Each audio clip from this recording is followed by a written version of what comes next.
Hi friends, ये देखिए जापर आज कौन हो ककड़ा आलू तरकारी नॉनभेज रे मुझे भात बसई देती। भातटा फुटी नहीं फुटू माँ तर ककड़ा भांगुता मुझे भेजटा करदेवी। उलकोबी आलू आउे बैगण बिलाती सब सीझे रखी तापर आगे पघारमी पघारदेमी। तेल गरम हो कड़े पकईदे फुटण शुखिला लंका तेजपत्र दे तापर पियाज दे गोटे भाजीदेमी।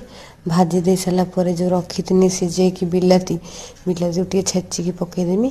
पघार पघार तरकारी टे बिलाती जो पकई पर सीझे मेल्ट करके देखिए पकेबे तरकारीटा टे बहलिया हम फुटा फुटी तरकारी देखो मुझे पकई घाटीदेमी टे लंका गुंड पकईदेमी। तापर आमर उलकोबी आलू बैगण रखी जो सीझे कि ढाईदेमी। आमर होगला पघरा टे फुटीते छाड़ा फुटिला भितर मु भात बसई भात जाऊँगी नहीं आसमी।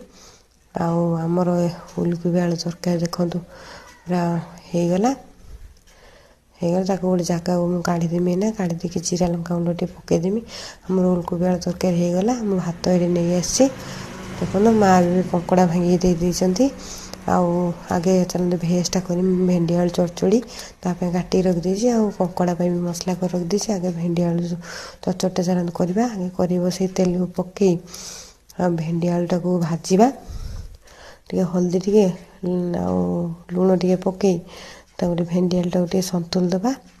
सन्तुला हो सारापर पुणी तेल कड़े तेल पकई तापर टे फुटण शुखिला लंका दे करवा। पियाज पकेबा पियाज टे हो सारापर बिलाती पकेबा बिलाती हल्दी गुंड लंका गुंड लुण लंका टे पकेबे लंका कंचा लंका गोटे पकईदे टे रागुआ रागुआ हम खटा दिए तक हे बोले।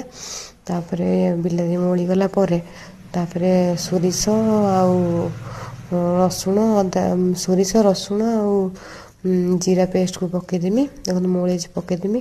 क्या भल लगे भेंडी आलू चड़चड़ी कमेंट करेंगे। भद्रक भेंडी आलू चड़चड़ी कहते आपण कौन कहते कमेंट करेंगे। देखो मोर मसला हो भेंडी आलू को पकईदेमी से टे कषिला भाया हो मुझे देमी लेंबू गोटे चिपुड़ी देदेमी। अधिकांश लोक खट्टा भी दिखती तेंतुली पानी मु तेंतुली पानी देने टे भलसे करें मुझे देदेकी आमर हो एपटे देखो मुझे ककड़ा को तरकारी ककड़ा सन्तुल देती ककड़ा लुण टे हल्दी टे देख ककड़ा टे सन्तुल देमी। देखो कलर ये किंतु कलर चेंज होगा जान ककड़ा आमर होली आपणकर कड़ा कमेंट करेंगे। ककड़ा तरकारी क्या भल लगे कमेंट करेंगे। देखो मोर हो